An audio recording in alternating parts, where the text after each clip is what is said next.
Hello friends and welcome back to the channel. So the last time, I think it was the last time, did a little um roundup for the year in terms of the best movies of the year and had several suggestions to do the most anticipated films for 2024. Now, I'm not going to just do horror because it limits it a ton. So I'm just gonna go through and we'll see what of these is actually good in turn or looks decent. Now I'm hoping to get this video out and quickly, but you never know with how these things go. Especially because I'm gonna try and I don't know do this a little differently. We'll see how it goes. I never know how these are. Yeah. Okay, so technically, so Lisa Frankenstein should have come out this week. Hopefully I get this video out on time. And I will have reviewed it for Joe Blow. Looking forward to it. Zelda Williams, great. So looking like, or I should say Zelda Williams, very smart person. So I expect her to be a great filmmaker because intelligence tends to lend to that. In terms of other releases, which for those unaware, I'm going to use the Joe Blow movie database for my, to look at upcoming stuff because honestly, I'd say that Joe Blow has the best of just being able to look at what the hell is coming out. IMDb, you go to it and it's just like, it's insanity. Like, look at this. Look at this. This is everything. Like I don't need Advent Children being re-released to be in the schedule. Like there's this random shit where it's just like they go so overboard. But that's not what this is about. Okay, upcoming movies that look good. Technically, oh yeah, Argo is already out. We'll go down a little bit. And reminder, we are in this February is a bad month. February is not good for, decent movies. So I think One Love will be decent. I'm probably going to end up seeing it. I love Bob Marley. Just a really sad story. Madam Web looks like the biggest piece of trash maybe of the year. I based on the trailer, it looks like it's going to be worse than Morbius, but Morbius was just boring, which is more of an issue. Madam Web looks like it's going to be entertaining schlock. So I think it's probably going to be the worst movie of the year, but I think it's going to be fun to watch with friends. Driveway Dolls. This was the Ethan or Joel Cohen who did it. I think Ethan, maybe? I don't even want to say. One of the Cohen brothers. But this was supposed to come out and then all of the strikes happened and so it got delayed. So despite this coming out in February, this is actually a movie that would have been out many months ago in a much more prime spot, so I think it'll still be pretty good. Spaceman, this is the Adam Sandler movie that Netflix has been pushing a bit. I don't know. Sandler needs to do something to impress me at this point, because I'm real over the whole, hey, I make one decent movie and then a bunch of shit for where I hang out with my friends. I'm over that. Love Lies Bleeding looks incredible, and I've heard amazing things about it. Seeing that trailer in theaters, you almost feel the energy of the crowd being just like, what is this? Very, very curious about that one. Imaginary, there's always some kind of Blumhouse horror film that comes out in the first quarter of the year that ends up surprising. And Night Swim ended up being a complete piece of shit. So really hoping that Imaginary is able to pick up the slack. Dune Part 2 should have been out in, November? Which, yeah, I think it was November 3rd. So what even needs to be said about this one? It should have already been out. It looks incredible. The first one was incredible. Looks like it's going to have even more action, and we finally get the completion of the story. No, I'm not going to rant about another movie. Roadhouse. I cannot wait for Roadhouse. Roadhouse looks like such fun. I cannot wait. It's going to be a blast. It's going to be such a blast. Immaculate.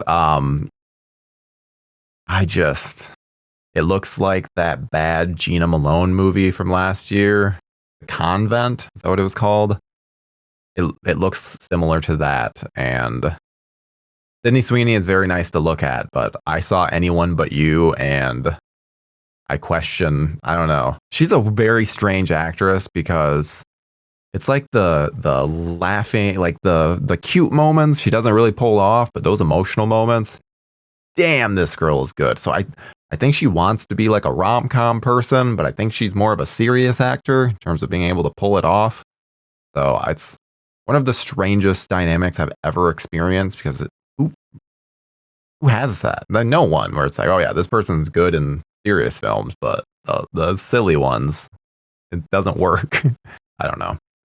Ghostbusters Frozen Empire. I liked Ghostbusters Afterlife. I'm sure this will be fine. I'm at the point with legacy sequels where, but yeah.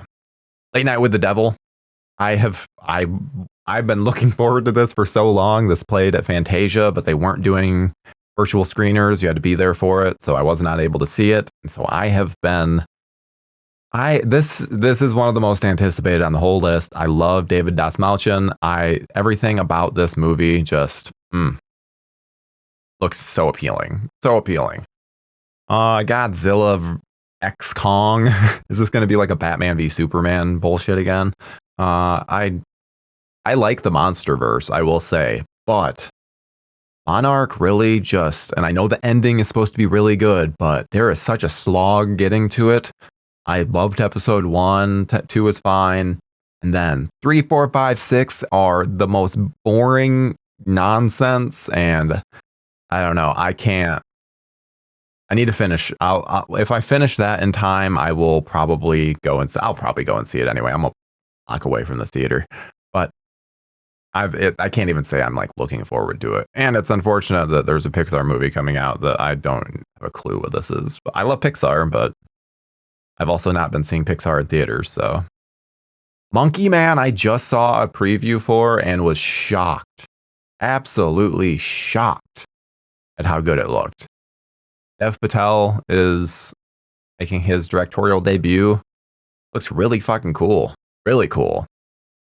At least the action-wise. The story looks generic, but I don't really care. Like, are you good? I just want it to be good. Ooh, look at April. April is just phenomenal. Look at this. The first Omen, I'm gonna say right now, I'm not into the Omen series. I've only ever seen the first film to completion. The other ones I've seen bits and pieces of. This trailer, I thought it looked good. It was unique. It looked interesting. I like the actors that are in it, so I'm cautiously optimistic. Civil War, I think this is very timely. I love Alex Garland. He does very interesting movies, and so I'm very curious about that. Abigail, this will be great. I have a complicated history with this film that I won't get into, but I have a feeling it's going to be absolutely incredible. I'm always rooting for Radio Silence. They're awesome. Ministry of Ungentlemanly Warfare. I mean, I don't like Guy Ritchie. There's very few. I think my favorite Guy Ritchie movie might be Aladdin. Yes, I just dislike his style. He kind of I view him as someone who rips off Tarantino. Which I get it. Tarantino rips off a lot of people, but when you're ripping off someone who's then ripping off people, it's just, slop. I don't even need to talk about Rebel Moon Part 2. That's going to be trash. Boy Kills World, also really looking forward to it. That's something that I've wanted to see for quite some time because I like Jessica Roth, and obviously Alexander Skarsgård is fantastic. Challengers is the kind of movie that I wouldn't usually give a shit about, but Luca Guadagnino, yes, he's so good. After Bones and All, I will watch anything that he makes. Bones and All changed me. I love that movie so much. The Fall Guy, I'm so sick of seeing the advertisements for this. It's to the point where I will not see this in theater. Maybe I will, because again, log away from the theater. I see a lot of stuff, and this looks like a strong month, so I can't imagine. Kingdom of the Planet of the Apes. Conversely, I've seen this trailer a bunch as well, but not tired of it because it looks awesome. Looks really good. I like Wes Ball as well. He does a really good job with those Maze Runner movies. So, Strangers Chapter 1. I'm very much looking forward to this. I got to talk to Rennie Harlan about it and the writer. I think the writer was the guy who joined him. Would have been the producer. I can't remember. But it sounds really interesting, and I'm just curious to see where this is going to go because, like, the lead, that Madeline Petch, she's like, they gave her a producer credit. Arlen was talking about how she was very collaborative on it. She's in the edit. So it's just everything about it where I'm like, oh, is this girl going to be someone in horror? That would be awesome. I would love that. Be the female Elijah Wood. Then, if I don't know much about other than John Krasinski, but that should be really all that you need to know. I mean, music biopics, I don't really care. As biopics are just, it's whatever. The only reason I'm curious about the Bob Marley one is because Bob Marley lived a really interesting life. Furiosa, that's one that, I mean, Mad Max Fury Road is one of the best movies of the last decade and top 5 action film. If you ever needed to teach a class on how to do action, that would be the movie that you pick because there is no lull. It constantly is moving forward. Brilliantly shot, brilliantly like directed. Everything about it is so good. We have a movie called Ballerina. Is this the John Wick thing? Ana de Armas. Yes, this John Wick thing. Which I haven't seen anything about it, so here's hoping that these are actually still going to be coming out relatively on time.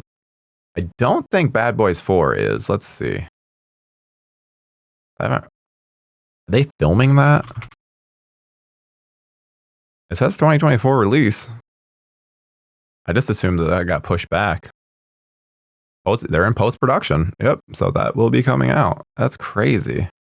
I just assumed it was something that was going to get delayed.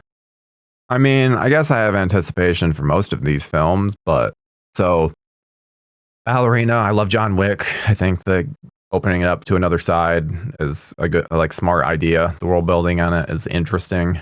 Inside Out 2, I don't like that they made casting changes, but I guess that's just the world that we're in. Bad Boys 4, I don't give a shit about. Bad Boys 3 was awful. It was so bad. I like the first two. Even like the second one has a lot of really fun moments. I don't know this. Bike Riders, I've heard that this is fantastic. Probably will check it out. And I mean, A Quiet Place, day one. This is something that's like, yep, I get it being a big franchise now. Has a lot of potential. Hopefully they pull it off. July, we've got Beverly Hills Cop. Like, the first one was good. I know people like the second, but yeah, the first one is good. Oh, wait, isn't the second with like Brigitte Nielsen? Yeah, it's fine. Here we go. Long Legs. This is one of the most anticipated horror films that I have of the year. I cannot wait for this. It's going to be so good. The marketing for it is brilliant. I very sincerely, those that are unaware, I critic, so I deal with publicists and marketing people a decent amount.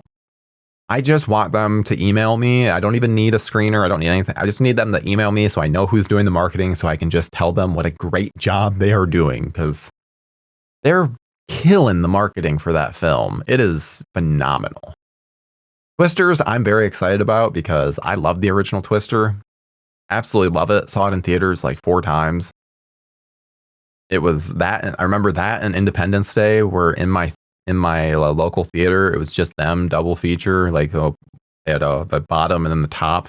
And I saw those movies. That was just the whole summer, just going back and forth to those movies. I was young. I was very young. Deadpool 3. This is going to be the movie that fixes the MCU. Everyone's upset about, and I'm not one of them. I think that the biggest issue is that the MCU like shifted towards just side characters and lesser characters, and they tried to build them up, but then there was you have a whole audience who, as soon as they're like, oh, this is woke, then they're like, oh, I get away from it. So then when you're introducing people of different color, it then just it gets comes across as woke, which isn't. They then ignore the great stories and great, like, The Marvels is one of the most entertaining action movies in the last few years. It's like 90 minutes. It is such a good concept. Yeah, there's weak spots. I would compare it to the original Iron Man. That's a pretty fucking great comparison. But I don't know. There's been just a lot of vitriol about it. So I think that Deadpool 3 can do a good job of just kind of resetting things. And when I say resetting things, I don't mean resetting things in like a snap way. I mean just resetting audience expectations for what is coming. Because that's the only MCU film that releases that year, like this year. But there's a ton of other things that will be coming out in terms of Disney Plus TV shows. Borderlands is finally releasing. I'm curious about this one, mostly just for the fact that it looks weird. Like, it looks like very strange, and I want to see what an Eli Roth action movie looks like. I'm gonna just pass over Kraven the Hunter. We don't need to talk about that one. And obviously, once we're getting through into the second half of the year, this kind of stuff, it gets lesser and lesser, and these could easily change. We've already seen stuff gets moved around a ton, so these dates are not even going to be likely what we end up seeing. Beetlejuice. Yeah. Such a good title. I'm so happy that they did that. It's brilliant. It's fucking brilliant. It's the fact too that everyone's been talking up the lack of CGI, which is the most exciting element of this, because for those that are unaware, Tim Burton does not handle CGI very well. It's just a mishmash, and it doesn't work.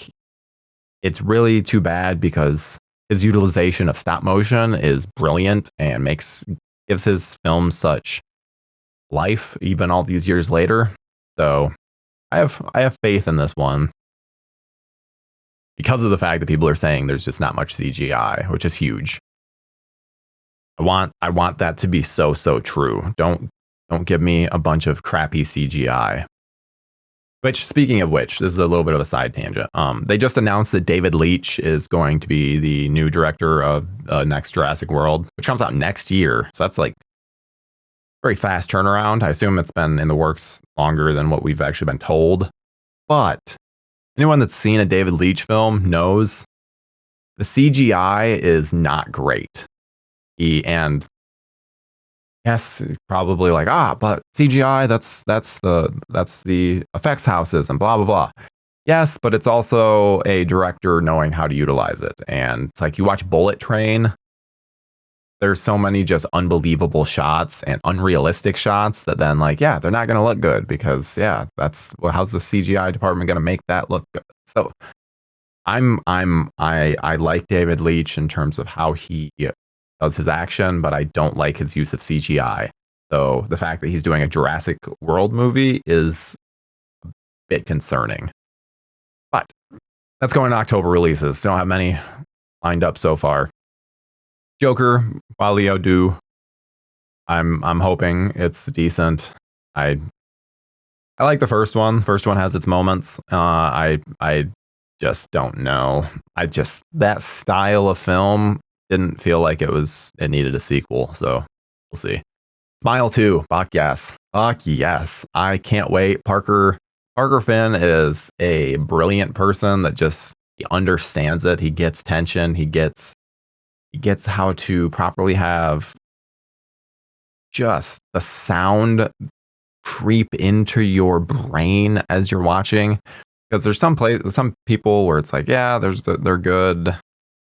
They are good visually, but then we don't really get the audio is all basic, and like this guy clearly gets it. And Very, very big fan of the first Smile, and I can't wait to see where he takes it. Ooh, no covers at all here. Venom 3, I mean, I used to hate this series, but now I like it in a so bad it's good way. The second one is like one of my favorite so bad it's good movies. Pop that disc in, skip the first chapter because you don't need any of that nonsense with Raven as a kid, and then just shut it off when you're not feeling it. Usually after like, I don't know, 70 minutes maybe. Right when it starts to get into the finale, that's when it's like, this starts to just become CGI nonsense. But the character moments are very fun. Don't know that. Don't know Alto Knights. Gladiator 2, I don't know. Ridley Scott is a little all over the place, and doing a sequel this many years later, I mean, just don't know. Just don't know. Wicked, I think this is technically Wicked Part 1. I don't like musicals, so I'm not really looking forward to it. However, like, Wonka was one of my favorite movies of last year, so I definitely, even though I don't like musicals, I'm still open to them. Like, I love Tick Tick Boom. What it was called, the Andrew Garfield. Like, that one's great. I liked Hamilton. There's just the stuff like La La Land and Les Mis. There's, can't do it. Can't do the weird Broadway singing. That's why I hated all the singing in the new Hunger Games. It's infuriating because it's all like Broadway singing, or it's like, what are you doing? No, stop that. Yeah, I actually had only just learned of Mufasa the Lion King very recently. I think I had seen mention of it and then kind of forgot about it, but that's a very odd concept. But we'll see. I assume this is like a live action thing, like the Jon Favreau remake, and I don't know. Sure, let's see. The Little Mermaid was good. Let's see what they do. Sonic the Hedgehog 3, those films are really fun, and the fact that Jim Carrey is back is he's the most entertaining part of those movies. Then it feels appropriate to end on what I think will end up being very, very good film. Robert Eggers' Nosferatu. Now, I do wish that we had gotten Anya Taylor-Joy in the lead, because I think Anya Taylor-Joy is just phenomenal. I don't really have much of an opinion on Lily Rose Depp. I haven't really seen her much outside of, I don't even know. Oh, she was in Yoga Hosers, and that was awful, and she was really bad in it. But I think that was one of her first films, so I'll forgive that. I've heard she was good in The Idol, so guess we'll see. But yeah, those are the films of 2024 that I'm most looking forward to. There's going to be a ton of horror that pops up that we don't even know about at this point. And that's the most exciting thing about going into any year. The best horror films are always these low budget indie films that just sneak up on you. So just because there's not a ton of horror on the list, and not like the ones that are pretty solid, but wouldn't shock me if some of the best horror of the year comes from outside of this, what we don't even know about. But I'm really hoping that Longlegs, Smile 2, and Nosferatu end up being towards the top of the list, because they look good. They look real good. Ugh. They look good. Yeah, that's really all. Thank you guys so much for watching. Make sure you like, comment, subscribe. Let me know what you're anticipating for 2024. There should also be a new podcast that I have just started up, and yeah, follow that. Otherwise, yeah, this is really all. Thank you guys so much for watching. Take it easy.